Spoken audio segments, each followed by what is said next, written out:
사도행전 15장 22절부터 41절까지인데요.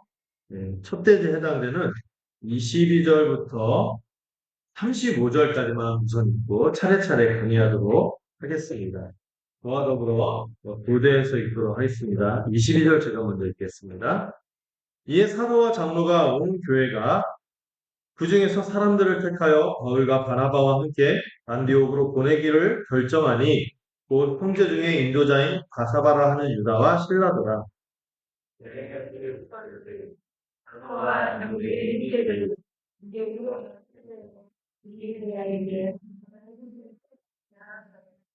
그런즉 우리 가운데서 어떤 사람들이 우리의 지시도 없이 나가서 말로 너희를 괴롭게 하고 마음을 혼란하게 한다 하기로.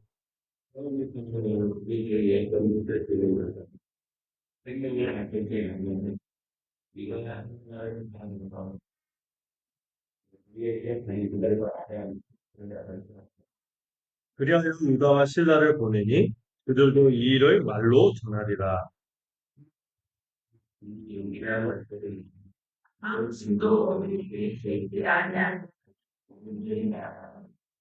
우상의 제물과 피와 목매어 죽인 것과 음행을 멀리할지니라. 이에 스스로 상가면 잘 되리라. 평안함을 원하노라 하였더니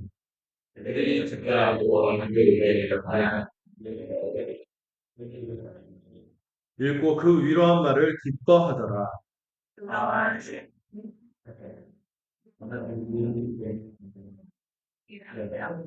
얼마 있다가 평안히 가라는 전송을 형제들에게 받고 자기를 보내던 사람에게로 돌아가되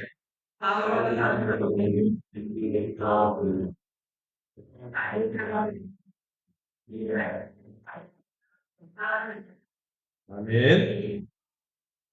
어딘가에서 제가 이렇게 말씀을 교대하다가 실제로 있었던 일인데 모두가 다 같이 우렁차게 없음 이랬던 게 기억이 나죠. 그게 어디서 내면 유념 초등학생이 고지 부째로니까 여기 본문에 없음 하니까 힘차게 모두가 어린애들이 없음 이랬던 게 기억이 나요. 선생님도 빵 터지고 있습니다. 네. 자, 여러분, 우리 지난주에서 계속해서 이 사도행전 15장을 살펴보고 있는데요. 15장 초반에 어떤 일이 있었는지 기억이 나요. 1차 전도 여행 마치고 교회 안디옥 교회가 그 선교복을 받고 기뻐했어요. 근데 어떤 이상한 유대 보태에서 온 사람들, 특히 어디파 사람? 바리새파 사람들이 야, 예수 믿는 거로 충분하지 않아. 우리는 할례를 받았다고 율법을 지켜야 한다고 하면서 이 사람들을 되게 어렵게 합니다. 그래서 굉장히 그 어려움이 있었는데 그 어려운 일을 예루살렘 이 교회에서 처음으로 총회가 열려서 이 문제를 해결을 했어요. 정말 베드로, 야고보, 정말 이 기둥 같은 바울사도 이런 교회 기둥 같은 귀한 신약 성경의 저자들이죠. 베드로, 야고보, 그 바울에 이르는 모든 사람들이 이 은혜의 복음을 한 목소리로 얘기하고 교회가 함께 사랑으로 형제가 지식탁을 같이 해야 된다는 지침을 내리면서 이 15장 내용들을 살펴봤죠. 근데 여러분, 오늘 이 15장 후반부는요, 이, 많은 걸 좀 생각하게 합니다. 여러분, 그 초대교회 하면은 어떤 생각이 떠오르죠? 우리 초대교회로 가자. 그래서 초대교회를 굉장히 이상적으로 완벽한 공동체로 생각을 하잖아요. 아마도 사도들이 이 말씀을 한번 전하면 어떻게 됩니까? 몇 명이 회심해요?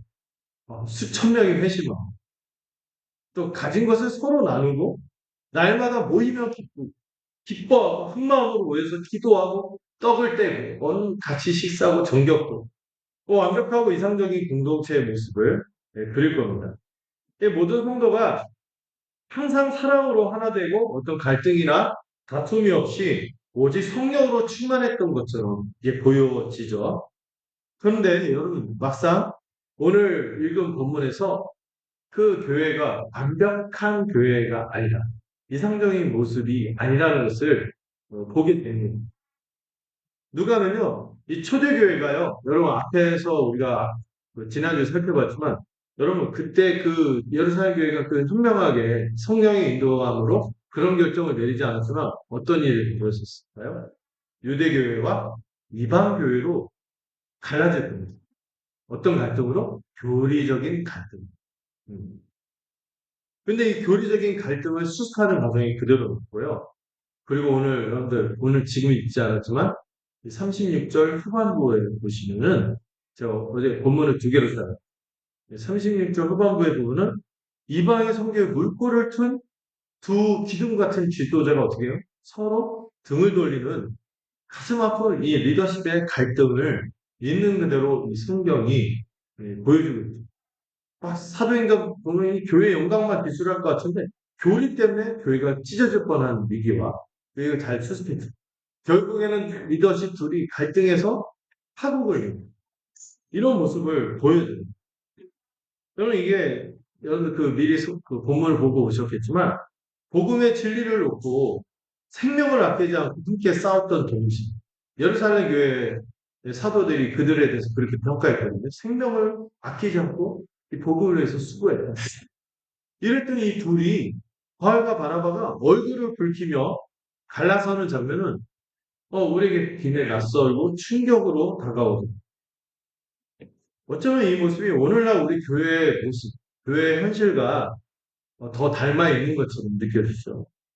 진리를 외치면서 오히려 서로 상처를 주고 뜨거운 마음으로 함께 동역하다가도 사소한 문제, 정말 사소한 문제로 이 등을 돌리는 연약한 우리의 모습을 이 사도행전에 나타난 교회도 보여주고 있구나 하는 것을 보게 됩니다. 하지만 여러분, 이 누가가 이 성경을 통해서 이 사도행전을 통해서 이 사건들을 미화하거나 채색하지 않고 숨김없이 기록한 이유가 있겠죠. 교회의 연약함을 폭로하기 위한 것이 아닙니다. 오히려 그 반대로 교회는 완벽하지 않아요. 연약해. 성도는 완벽하지 않습니다. 부족해.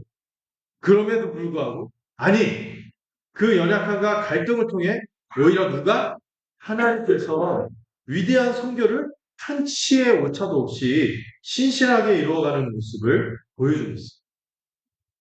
오늘 말씀을 통해서 이 사람의 연약함과 갈등 속에서 교회의 하나됨을 지키고 우리의 깨어짐조차도 새로운 길로 연결해서 만드시는 하나님의 지혜와 능력을 함께 보게 되기를 원합니다. 자, 그런 의미에서 이 첫 번째 우리가 아까 공독한, 교독한 말의 헌나와 22절부터 35절 첫 대제에 해당되는 말씀. 제목을 뭐라 했죠? 진리는 짐이 되지 않고 기쁨이 됩니다. 기쁨. 이 내용을 좀 볼게요. 오늘 본문은 교회의 운명을 건 예루살렘 고인 이후 해가 끝난 직후부터 시작됩니다. 예루살렘 공회가 정말 성령에 충만한 지혜로운 결정을 내렸죠. 이방인이 뭐가 없이도 할례가 없이도 율법을 지키지 않아도 무엇으로 구원받는다? 오직 예수 그리스도의 은혜로 구원받는다는 사실을 분명하게 했어요. 이 위대한 진리가 선포되었지만 아직 안디옥 교회는 이 소식을 들었어요? 아직 못 듣고 있는 상태. 혼란 속에 있었어요. 이 결정이 어떻게 공식화되고 어떻게 전달되느냐에 따라서 교회가 하나 될 수도 있고요. 아니면 이 처음으로 그리스도인이라고 불려졌던 안디옥 교회가 유대인 교회와 이방인 교회로 영원히 갈라설 수도 있는 중대한 전환점입니다. 그럼 오늘 보면 교회가 볼장사나게 막 교회 안에서 막 서로 갈라져 갖고 또 다른 교회 만들고 막 이런 모습들 있잖아요. 그렇게 될 수도 있었던 겁니다. 예루살렘 교회는 이 문제를 놀랍게도 지혜롭게 풀어가는데요. 여기에 이 예루살렘에서 이 편지를 보내요. 이 안디옥 교회를 비롯한 이방 교회들에게 편지를 보내는데 여기에 세 가지 복음의 본질을 지키고자 하는 중요한 내용이 담겨져 있어요. 그 첫 번째로 거짓 교사들에 대해서 단호하게 손을 봅니다. 교회가 먼저 이 문제의 본질을 명확히 했는데 안디옥 교회를 혼란에 빠뜨린 이 율법주의자들 그들은 예루살렘 교회가 파송한 공식적인 교사가 아니라는 것을 분명하게 밝힙니다. 이런 표현이죠. 우리가 시키지 않은 자들. 우리가 지시하지 않은 지 맘대로 갔다 이 얘기를 하는 겁니다. 그 말로 그들의 권위를 공식적으로 부인하면서 그들의 가르침이 오히려 어떤 가르침이다? 성도들을 괴롭게 하고 마음을 혼란하게 해요. 다른 말로 뒤집어 엎는 거짓 가르침임을 분명히 한 거죠. 진리를 흐리는 것에 대해서 단호한 것이 교회를 보호하는 첫걸음입니다. 여러분 교회에서 다른 것들 웬만큼 막 참아주고 넘어가는데 진리가 아닌 얘기가 있으면은 단호하게 했잖아요. 두 번째로 참된 일꾼들에 대해서 폭적인 신뢰를 보냅니다. 거짓 교사들과 반대로 누구를 지지해요? 바울과 바나바. 이 이방 선교, 1차 선교 여행을 수행한 이 바울과 바나바에 대해서 최고의 찬사와 신뢰를 보냅니다. 그들을 어떻게 불러요? 우리가 사랑하는 자. 이렇게 부르면서 무엇보다 주를 위해 생명을 아끼지 않는, 생명도 아끼지 않는 헌신된 일꾼임을 이 예루살렘 교회가 보증해 줍니다. 이를 통해서 이방인 성도들에게 복음을 전한 바울과 바나바의 사역이 흔들리지 않는 뭐가 생긴 거예요? 권위와 정통성이 부여된 것입니다. 함께 이 편지가 화끈하죠. 세 번째로 성령의 이 자유를 성령의 권위로 자유를 선포합니다. 이 편지의 심장인데요. 기독교 역사상 가장 위대한 선언 중 하나가 28절에 나옵니다. 28절 한번 읽어볼까요? 28절만 읽어보겠습니다. 시작.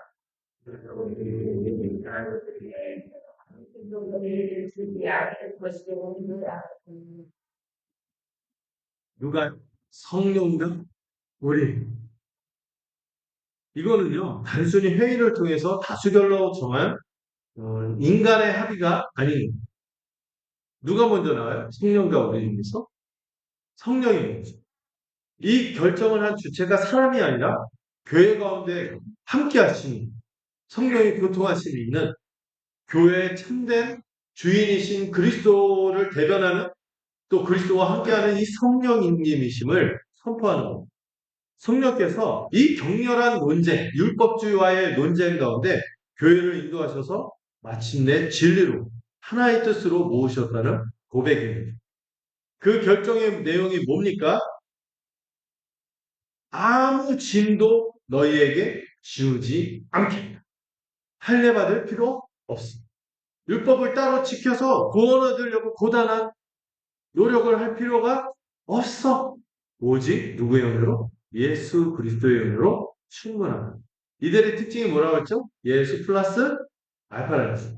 그게 아니잖아요. 이 할례와 율법이라는 무거운 멍에를 벗겨버리는 해방 선언문을 이 편지에 담은 것입니다. 구원은 우리의 행위가 아니라 오직 하나님의 무엇으로? 은혜로. 이 받는다는 복음의 자유를 공식적으로 선포한 것입니다. 물론 이 예루살렘 교회가 이 교회의 덕을 세우기 위해서 네 가지 금기사항을 덧붙인 건 있어요. 뭐죠? 우상의 제물, 피, 목매어 죽인 것, 음행. 이건 멀리하라는 거죠. 근데 오해하면 안 돼요. 이거를 구원의 조건으로 내세운 게 아니죠. 구원받으려면 너희들 이거 먹지 말아야 돼. 또 다른 율법을 제시한 게 아니란 말이에요. 뭐 때문에 그렇죠? 몇 가지 이유가 있는데 옛날 우상을 섬기던 옛 습관에서 선을 긋는 거, 또 정결하고 거룩한 삶에서 음행을 멀리하는 거, 그런데 피하고 목매어 죽인 거, 이걸 왜 얘기했을까요? 이게 되게, 이 네 가지 지침에서 핵심이 이거예요. 누구하고 누가 함께 식탁을 마주하기 위해서는 유대인과 이방인이 꺼리낌 없이 기쁘게 식탁을 마주하기 위해서는 서로 덕을 세우기 위해서 배려해주는 누가 누구를 맞아 이방인들 너희들 이거 다 금액 빼고는 나머지 먹어도 돼. 그런데 꼭 그래서 유대인들 그 지체를 역겹게 하고 힘들게 해야겠지 이런 얘기를 하려고 배려해주고 사랑으로 좀 품어라 같이 그 얘기를 하는 거예요. 한 식탁에 앉기 위해서 사랑의 실천을 하기 위해서. 은혜로 구원받은 공동체는 반드시 뭐를 함께하는 공동체? 은혜의 식탁, 은혜의 밥상을 함께하는 공동체이기 때문에 이 유대인 신자들의 이 양심을 배려해야겠죠. 피째 먹으면 이 사람들 꺼려요. 몇천 년 그렇게 살아. 목매어 죽이기, 조리가기 너무 잔혹하고 이런 거 있잖아요. 이런 거 먹는 게 힘들다. 이렇고 그걸 앞에서 막 선지 드세요 하면서 이렇게 하면 지금 저도 선지 힘들어하는데 그게 힘든 거죠. 안 되는 거죠. 그래서 그리고 옛 죄된 습관, 이방인으로서 불신자로서 살았던 그런 삶의 습관들을 좀 선을 그어서 옛사람의 모습에서 벗어나라. 이런 맥락에서 우매과 우상숭배 같은 것들을 우상숭배, 우상의 제물 먹으면은 약간 이게 연루될 수 있는 이런 것들을 선긋고 이렇게 하기 위한 지혜로운 결정이었지. 이걸 구원의 조건으로 내건 것은 분명히 아닌 것이죠. 가장 중요한 게 뭐라고요? 사랑으로 함께 식탁을 마주하는 이런 고면을 한 거죠. 자, 그러면 어떤 반응이 일어났습니까? 이 복음이 가져온 위로와 기쁨이 있었어요. 이게 복음이 가져오는 참된 반응인데 이 예루살렘 교회가 참 이렇게 이 이방인 성도들을 배려하고 이 목회적으로 참 돌보려고 하는 마음이 크구나. 따뜻한 마음이 이 지혜를 발견하는. 그들은 이 중요한 결정을 편지만 달랑 보내지 않았어요. 누구를 함께 보냈죠? 차가운 공문서가 아니라 신뢰할 수 있는 사람의 인격과 목소리를 통해 전달될 때 비로소 이 안디옥교의 모든 사람들의 마음을 보듬을 수 있는 마음에 가 닿도록 하겠구나, 받음직하겠구나 하는 방법을 취한 거죠. 이 편지가 안디옥교회에 전달되었을 때 성도들이 어떻게 반응합니까? 자, 31절을 볼까요? 31절 읽겠습니다. 시작. 여러분, 그, 함께 보낸 유다와 신라도 참 괜찮은 사람들이거든요. 이 훌륭한 지도자들이 가서 직접 그 편지를 읽어주면서 직접 위로와 기쁨의 말을 나눈 것이죠. 이 혼란과 불안함에 떨던 성도들, 교회가 쪼개질 수도 있겠는데, 우리가 그동안 정말 은혜 안에서 함께 했었는데, 우리가 서로 다투겠는데, 이런 두려워하는 성도들에게 이 편지는 단순한 공문서가 아니라 뭐라고요? 위로의 글이었어요. 기쁨을 가져다 주는 소식이었죠. 율법의 짐에서 벗어나 참된 자유를 얻었다는 위로요. 유대인 형제들에게는 유대인 형제들에게 그 예루살렘에 있는 형제들에게 자기들도 값없이 동등한 하나님의 자녀로 인정받았다는 위로입니다. 그래서 그들의 반응은 기쁨이었고 여러분 참된 복음은 뭘 가져다 줍니까? 위로와 기쁨을 가져다 줍니다. 성령께서 주시는 진리는 우리를 얽매고 괴롭게 하는 짐이 아니라 우리 영혼에 참된 위로를 주며 기쁨을 주는 생명의 말씀임을 믿으시기 바랍니다. 이처럼 교회는 성령 안에서 진리로 하나 되어서 큰 기쁨을 누렸죠. 모든 것이 회복되는 것 같았습니다. 그런데요, 성경은 바로 다음 장면에서 이 위대한 진리에 만장일치로 동의했던 위대한 신앙인들조차 얼마나 연약한 존재인지를 숨김없이 보여줍니다. 자, 두 번째 대지의 제목이 뭐라고요? 위대한 신앙인도 넘어질 수 있다는 것을 보여줍니다. 자, 후반부 말씀을 우리 함께 읽고 이 말씀을 살펴보도록 하겠습니다. 제가 거기는 상이라고 하는데 어디까지 상인지 모르지 않으니까 다 읽어보세요. 36절, 41절 교대서 읽겠습니다. 며칠 후에 바울이 바나바로 말하되 우리가 주의 말씀을 전한 각성으로 다시 가서 형제들이 어떠한가 방문하자 하고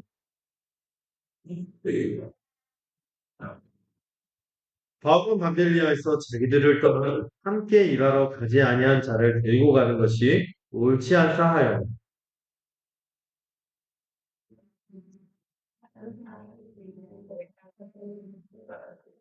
바울은 신라를 택한 후에 형제들에게 주의 은혜의 택함을 받고 떠나는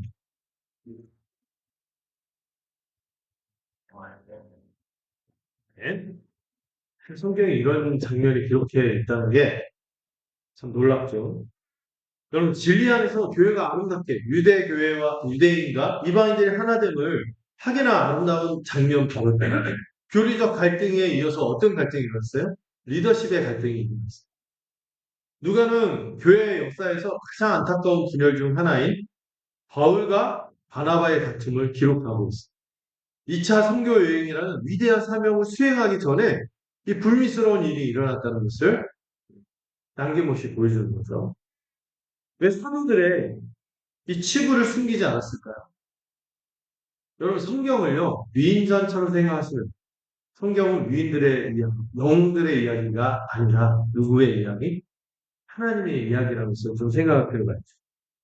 교회의 역사는 완벽한 영웅들, 위인들, 걸출한 사람들의 성공 신화가 아니라 연약하고 깨어지기 쉬운 죄인들을 통해 일하시는 하나님의 위대하심을 드러내는 이야기이기 때문입니다.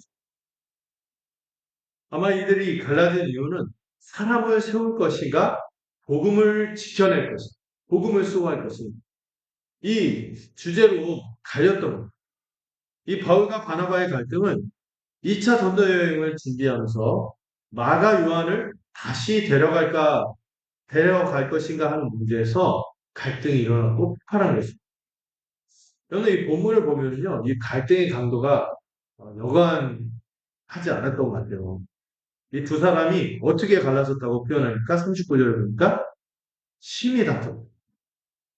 어떤 분들은 뭐 주먹다짐 한 거 아니에요. 이런데 그건 주먹다짐까지는 아니고 여기 심히 다투다라고 번역된 헬라어가 그 의학적으로 발작이 일어나는 고열이 일어나는 약간 고성도 났던 발끈하고 막 이렇게 막 흥분하고 이렇게 얼굴이 붉어지고 서로 언성이 높아지는 이런 갈등이 있었던 거예요. 이 점잖은 신학 토론이 아니라 온몸의 열이 들끓고 격렬히 일어나는 듯한 통제불능의 감정적 폭발이 두 위대한 사도 사이에서 일어났다는 의미인 거죠. 이 다툼의 원인이 뭡니까? 누가 옳고 그른가의 문제를 좀 넘어서는데요. 그 뿌리에는요, 하나님 나라에 반드시 필요한 두 가지 중요한 동등한 가치인데 이 두 가지 가치가 충돌이 일어납니다. 여러분, 바나바는 별명이 뭐죠? 위로의 아들이죠. 위로의 아들이라는 그의 이름처럼 1차 전도 여행 도중 포기하고 떠나버렸던 이 실패자 마가 요한. 세상은 그런 사람한테 기회가 다시 안 가죠. 그에게 그래도 이 마가 요한에게 두 번째 기회를 주어서 사람을 세우는 것에 우선순위를 두었던 겁니다. 그의 관심은 한 영혼의 회복, 한 영혼을 품고 그를 기다리고 인내하는 이 양육에 있었던 거죠. 근데 바울의 관점은요, 좀 더 복잡했는데요. 그럼 바울을 너무 야박하게 생각하면 안 돼요. 참, 극티다, 싹티다, 뭐 이러면 안 돼요. 음, 오해하면 안 돼요. 바울이, 여기 38절을 보면, 바울이 마가 인격을 공격한 게 아니에요. 마가는 루저야, 실패자, 마가는 용납할 수 없어. 그렇게 말하지 않고 어떻게 표현합니까? 밤빌리아에서 자기들을 떠나 함께 일하러 가지 않는 자. 이렇게 표현해요. 바울의 우려는 마가라는 사람 자체보다도 그와 함께 사역을 함께 완수할 수 있을까? 어디에 초점이 있는 거예요? 이 사역이 되려면은 사역을 우선으로 생각하다 보니까 또 주의 사명을 귀하게 생각하다 보니까 혹여라도 이게 발목이 잡히면 안 되니까 그걸 염려하는 거죠. 인격을 거부했다는 것이 아니라 그가 사역을 이루기 위한 판단이었어요. 더구나 갈라디아서 2장을 여러분들 우리 금요 모임 때 살폈지만 이전에 안디옥에서 바나바가 어떤 모습이 있었어요? 인정에 이끌려서 유대주의자들이 있을 때 어떻게 했어요?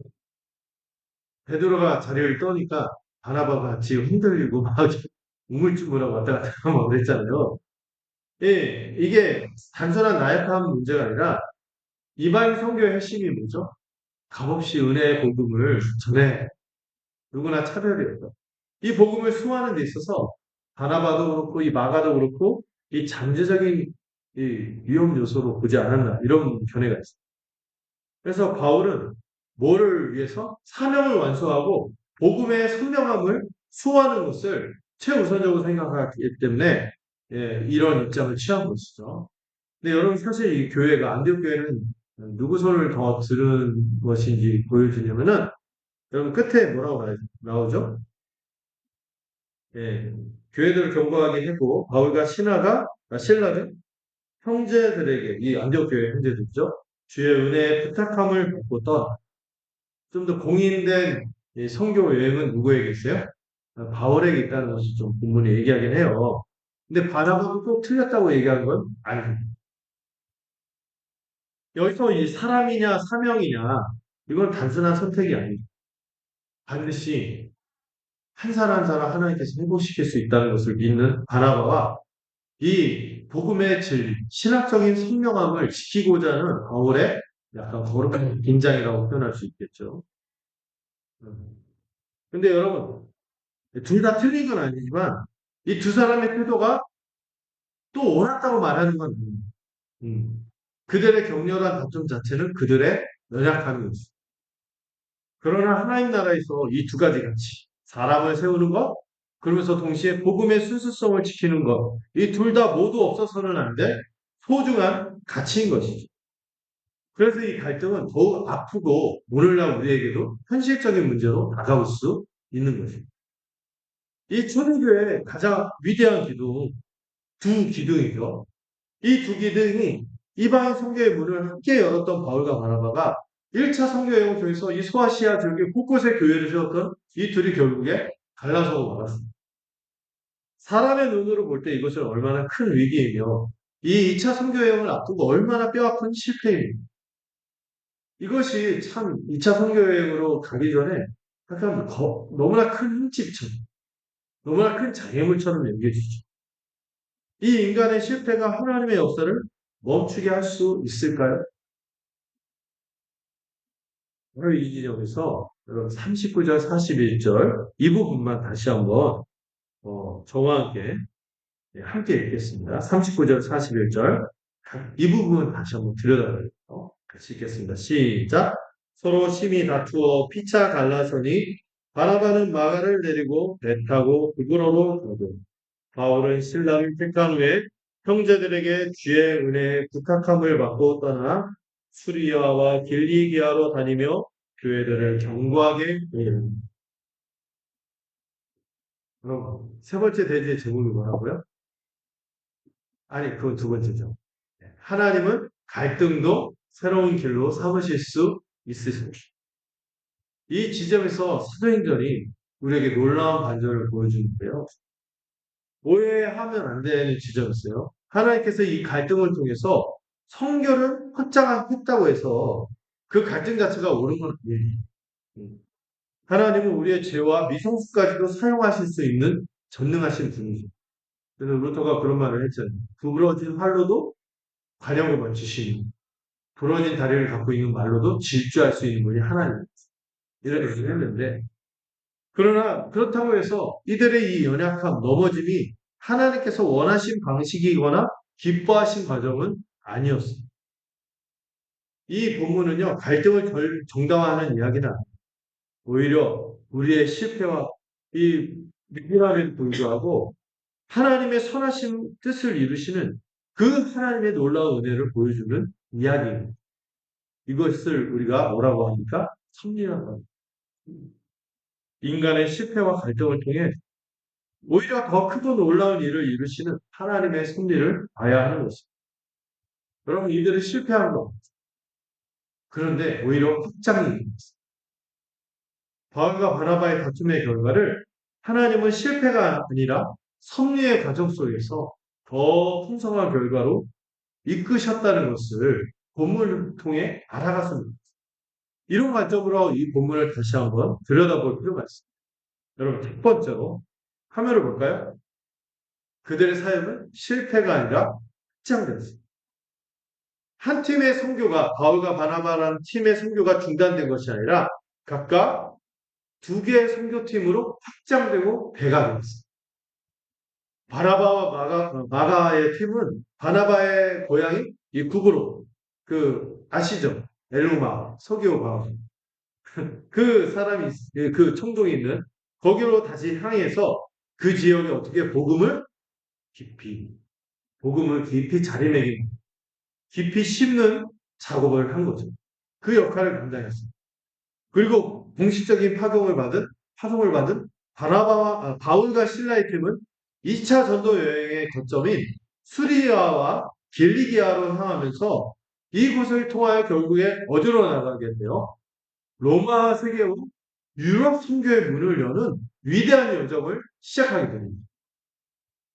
하나의 길이 막힌 것처럼 보였지만 하나님께서는 오히려 두 개의 새로운 길을 여시고 놀랍지 않습니까? 두 번째로 하나님의 은혜로 말미암아 이 바나바 마가를 통해서 이 실패한 자를 회복하고 두 리더십을 각각 입증하는 결과가 일어났습니다.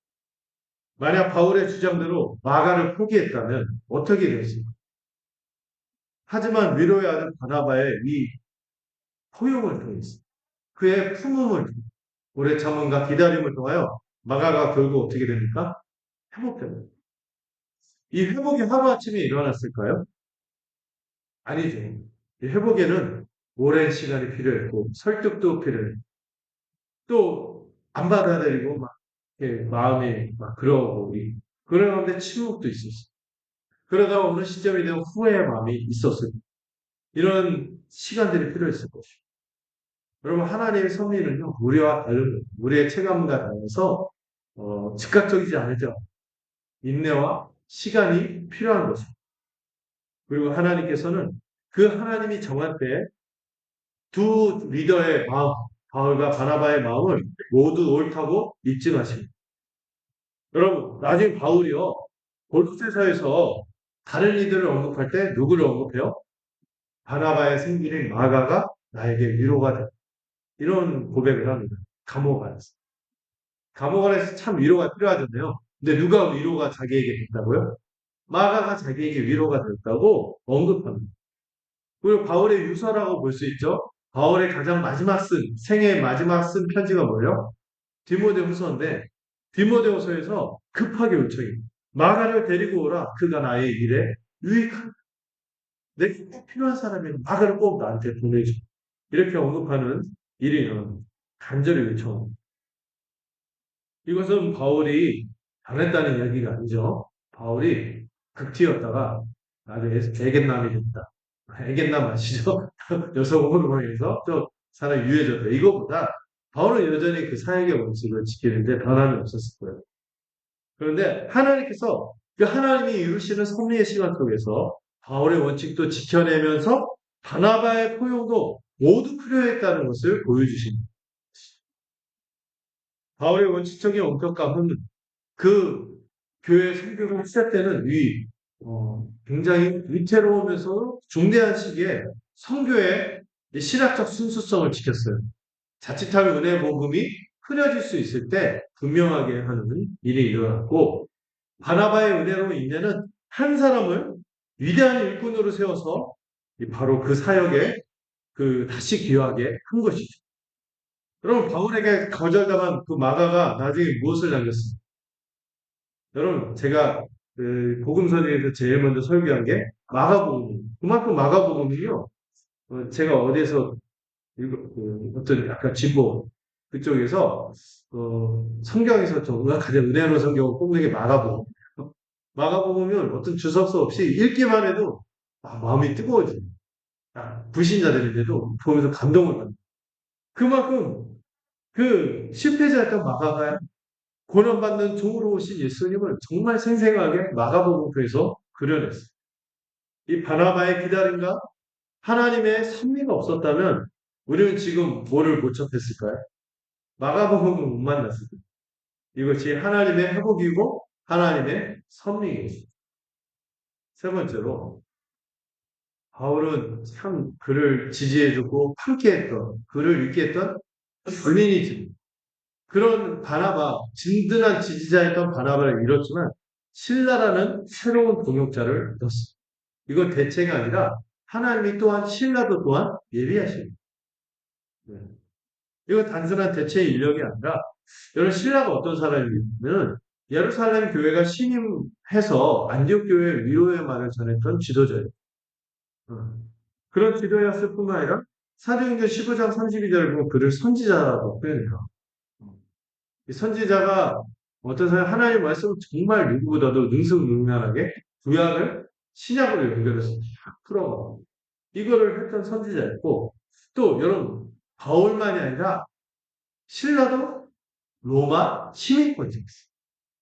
그러니까 둘 다 정통 유대인으로서 또 로마 시민권을 갖고 있으니까 뭐를 유대인 세계, 정통 유대인뿐만 아니라 이 이방인 로마 세계를 잇는 중요한 연결점이 될 수 있는 귀한 일꾼이에요. 하나님이 치밀하게 예배하십니다. 히브리 배경의 바울과 예루살렘 교회 출신의 신라, 이들이 로마 시민권자로서 이 둘이 조합함으로써 단순한 대체 유형이 아니라 이 성경의 열매, 풍성한 결실을 맺도록 하나님께서 예비하심이 있었던 것입니다. 앞으로 이 로마 제국 전역을 다니면서 복음을 이 2차 전도 여행부터 또 해당이 없는 완전 생짜배기 이방 세계로 들어가는 유럽 세계. 이곳에 다니면서 복음을 전해야 하는 바울이나 신라에게 하나님께서 예비하신 최고의 파트너로서 그 둘을 붙여주는 것입니다. 여러분, 이건 플랜 B가 아니었습니다. 세계 선교의 다음 단계를 위한 하나님의 완벽한 준비하심이 일어납니다. 여러분, 이 모든 결과가 사람이 계획했을까요? 아니죠. 이들의 연약한 투, 격렬한 다툼과 헤어질 그 아픔까지도 사용하셔서 모든 것을 협력하여 손을 이루시는 하나님의 주권적인 역사요. 뭐라고요? 하나님의 승리였던 거죠. 이 말씀을 좀 맺고자 하는데요. 오늘 말씀을 통해서 우리는 세 가지 중요한 진리를 살펴보게 되었습니다. 첫째로 성령께서 주시는 참된 복음은 우리에게 짐으로 다가오지 않고 뭐를 준다? 기쁨과 자유를 준다는 것을 깨닫는 이 시간이 되었습니다.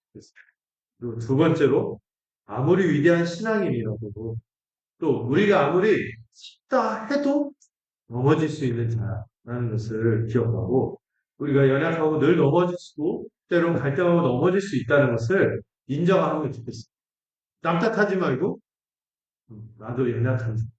이걸 인정할 수 있으면 좋겠죠. 셋째로 그러나 하나님은 우리의 갈등과 이 실패마저도 사용하여 하나님의 위대한 성교를 확장하시니 신실하고 위대한 분이라는 것을 믿으시기 바랍니다. 사랑하는 여러분, 우리는 이미 그리스도 안에서 한 몸 된 존재이죠.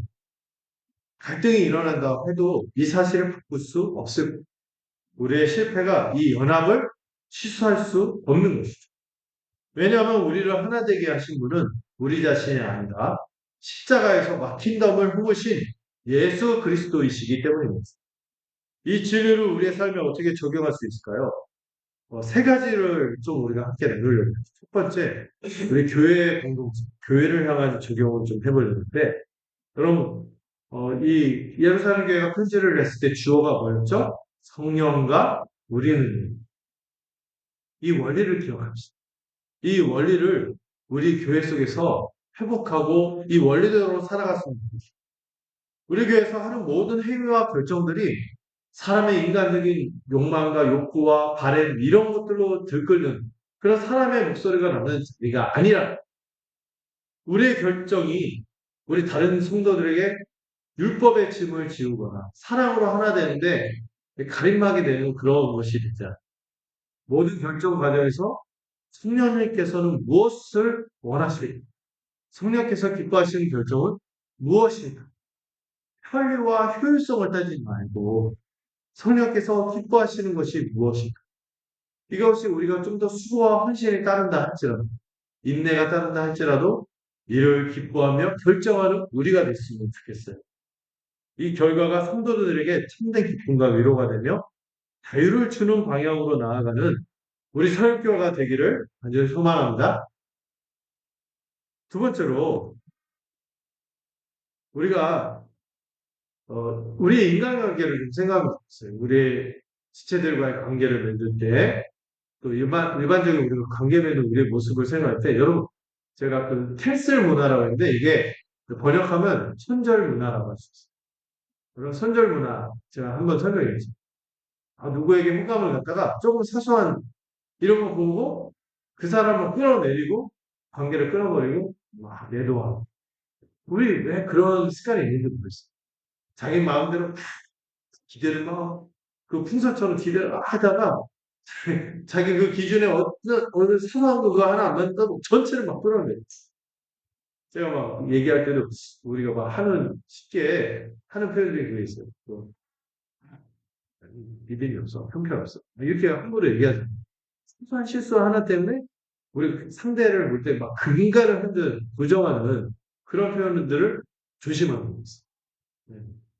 그래도 하나님께서 불쌍히 여기시고 이렇게 그 연약함이 있어. 물론 악함하고 연약함을 구분해야 돼요. 근데 연약함에 대해서 우리가 그 사소한 그거 하나로 전체를 매도하는 거를 우리가 조심해야 돼요. 네.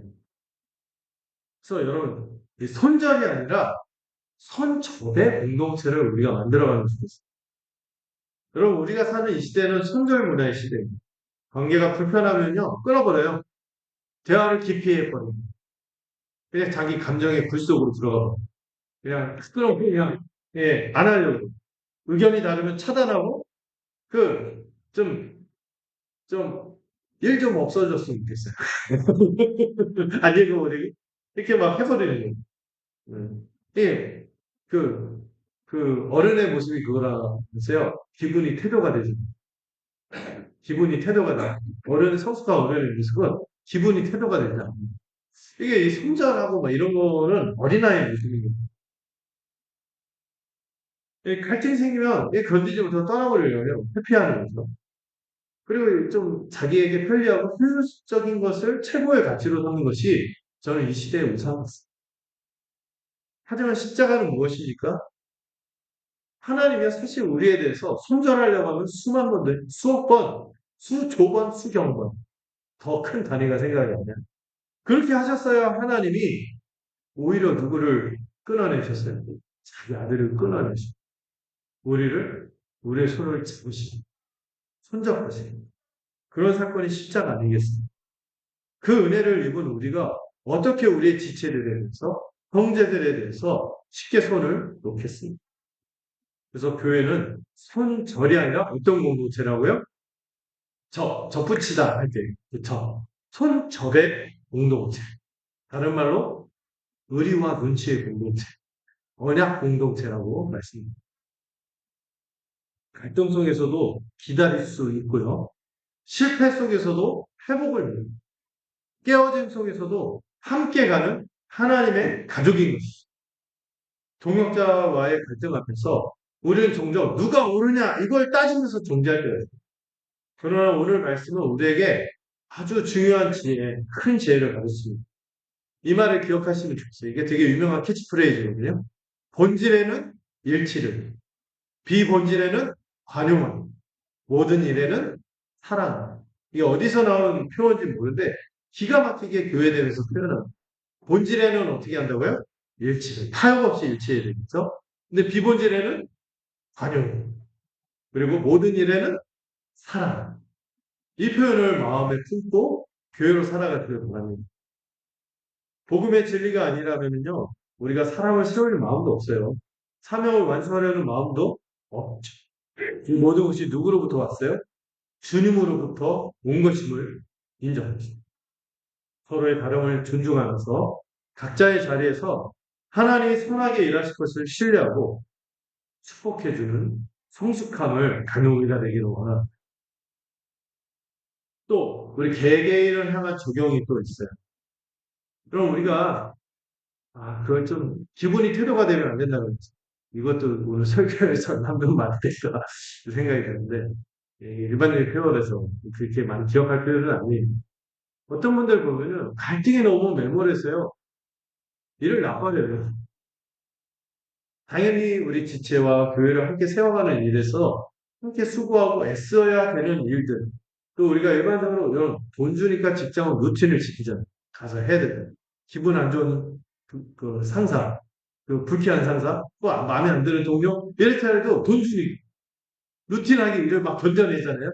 버티면서 그 일을 해나간단 말이에요. 그러다가 그냥 가는 거예요. 근데 교회는 돈 안 주죠. 근데 오히려 뭐가 영생을 얻고 우리가 함께 지체가 되었고 가족 되었음을 받아들이면서 살아가는데 어떤 사소한 갈등이 일어날 때 그걸 놔버려요. 왜 그런지 모르겠어요. 인간관계에 좀 상처가 있고 아픔이 있다고 주저앉아버리고요. 그냥 다 끊어버려요. 다 굴속으로 들어. 너무 안타까운 거죠. 관계의 아픔 때문에 막 미뤄두는 그런 일이 있는데 그게 하나님의 일이라면 그럴 수가 없거든요. 개인의 일이가 아니에요. 직장인도 그렇게 열심히 하시면서 하나님의 일이고 교회를 세우는 우리가 마음을 그렇게 놔버리게 되겠습니까? 돈이 더 큰가요? 지금 돈들. 하나님의 일이에요. 이거를 부담 갖지 말고, 그럼 기도하면서 작은 하나라도 좋겠습니다. 어떤 그런 일이 있을 때, 하나님 제 상처가 아니라 주님의 사명을 보게 하여 주시옵소서. 하고 성숙하게 주의 일꾼으로 살아가는 우리가 되길 아주 작은 하나로도 여러분 내 상처가 아니라 주님의 사명을 보게 하옵소서. 이건 상처를 무시하라는 말이 아니죠. 반대죠. 여러분 하나님의 시선, 우리의 사명을 회복하면서 그 사명을 이루어 나갈 때요. 우리가 이 관점이 회복되는 것을 경험할 수 있습니다. 사람에 대한 미움과 상처에서 오히려 자유로워질 수 있어요. 하나님이 일하시는 것을 보게 됩니다. 여러분 우리의 사명은 도피가 아니라 치유의 과정이죠. 일 중독에 빠지라는 게 아니에요. 에이, 사람 안 보고 내가 일만 할래. 이게 아니에요. 하나님과의 관계를 회복하고자 하는 그 가운데서 바울과 바나바는요. 그렇게 격렬하게 다투고 잘나선 후에도 사역을 놔버리지 않았습니다. 어떻게 했어요? 바나바는 마가를 데리고 그를 품으면서 구브로에서 이 복음을 더 깊게 전하고 자리매김 하는데 애썼습니다. 바울도요. 크나큰 상처였을 거예요. 바나바 떠나. 그럼에도 불구하고 어떻게 했어요? 갈라선 후에도 즉시 41절 끝에 교회들을 경고하게 하는 사역을 멈추지 않았습니다. 아픔에 매몰되어서 하나님이 맡기신 사명을 놓지 마십시오. 각자의 자리에서 우리에게 맡겨진 사명의 길을 묵묵히 걸어가세요. 그러다 보면 하나님 우리의 마음을 만져줄 거예요. 여러분 기분은 순간이에요. 네, 항상 스포츠 할 때, 그 족구나 막 이렇게 우리 공격자들 할 때 있거든요. 그때 항상 하는 얘기가 있어요. 기분 내면 싫죠? 흥분하고 막 이렇게 기분대로 하면은 결과 안 나. 근데 여러분,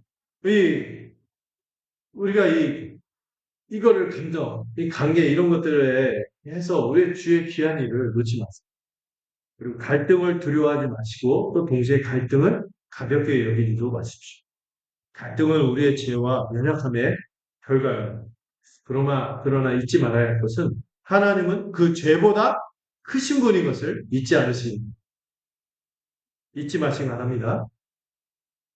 하나님의 섭리는 우리의 책임을 없애주지 않습니다. 그러나 우리의 실패에도 불구하고 하나님의 선하신 뜻을 이루신다는 고백을 믿는 것입니다. 고백을 하는 것입니다. 그래서 여러분들, 교회는요, 완벽한 사람들의 모임이 아닌 것입니다. 우리가 사명에 집중하면서 살아가면서 우리가 완벽한 사람들의 모임이 아닌 것을 기억하십시오. 그러나 교회는 신실하신 하나님께서 함께 하시는 것입니다. 여러분 저 그릇이 킨치키라는 건 제가 그림을 읽는 속에 그 도기가 아름다운 도자기가 있는데 깨져버렸어요. 못 쓸 것 같은데 그거를 금을 입혀서 다시 온전히 복구하는 것을 그래서 이전보다 더 귀한 가치를 갖게 되는 것인데 누가 그렇게 하신다고요? 하나님이 그렇게 하십니다. 교회는 완벽한 사람들의 모임이야. 그러나 교회는 신실하신 하나님께서 함께 하시는 것입니다. 우리의 연약함보다 누가 더 크시다고요? 신실하신 하나님이 더 크신 것이죠. 우리의 갈등보다 하나님의 섭리가 더 위대한 것입니다. 그리스도 안에서 이미 한 몸된 우리, 갈등 속에서도 일하시는 하나님을 신뢰하면서 담대히 믿음의 길을 걸어가는 저와 여러분이 되기를 주님의 이름으로 축원합니다. 혹시 지금 바울처럼 옳고 그름을 따지느라 나서 있는 분이 있습니까? 아니면 바나바처럼 품다가 지치는 마음이 드는 분이 계십니까? 혹은 마가처럼 실패감에 그냥 손절 또는 잠정 이렇게 실패감에 숨고 싶은 분 있나요? 오늘 성령님께서 말씀하십니다. 괜찮다. 내가 너희의 연약함 위해서 이루고 이 시간 이 주님의 주권을 신뢰하면서 함께 기도로 나가기를 원합니다. 제가 기도하겠습니다. 하나님 아버지, 이 완벽해 보였던 초대교회 속에도 오늘 우리와 같은 연약함과 아픈 갈등이 있었음을 보았습니다. 그러나 그 모든 것을 넘어 하나님의 성교, 그 위대한 성교를 이루시는 하나님의 위대하심에 찬양을 드립니다. 우리 공동체도 성령과 우리의 원리를 따라 성도들에게 기쁨을 주는 공동체가 되게 하시고 또 갈등 앞에서 서로를 정죄하기보다 하나님의 섭리를 신뢰하며 각자의 사명을 감당하는 성숙함을 주시옵소서. 선절 문화가 아니라 천접의 공동체로 언약의 공동체로 갈등 속에서도 서로를 기다리고 회복을 믿는 하나님의 가족이 되도록 우리를 붙들어 주시옵소서. 우리의 갈등을 정당화하는 것이 아니라 우리의 죄와 연약함에도 불구하고 우리 하나님의 선하신 뜻을 이루시는 우리 주님을 신뢰하며 오늘도 믿음으로 한 걸음 내딛도록 이끌어 주시옵소서. 우리는 이미 그리스도 안에서 한 몸임을 고백하며 이 연합이 우리의 실패로 취소되지 않음을 믿습니다. 바울에게 거절당했던 마가가 마가복음을 남긴 것처럼 우리의 실패와 좌절도 우리 하나님의 손에서 아름다운 열매가 되게 하여 주시옵소서. 사명이 도피가 아니라 치유의 과정임을 깨닫게 하시고 하나님의 관점과 시선을 회복할 때 사람에 대한 미움에서 자유로워짐을 경험하도록 하여 주시옵소서. 예수 그리스도의 이름으로 기도드렸습니다. 함께 이 시간 성찬하고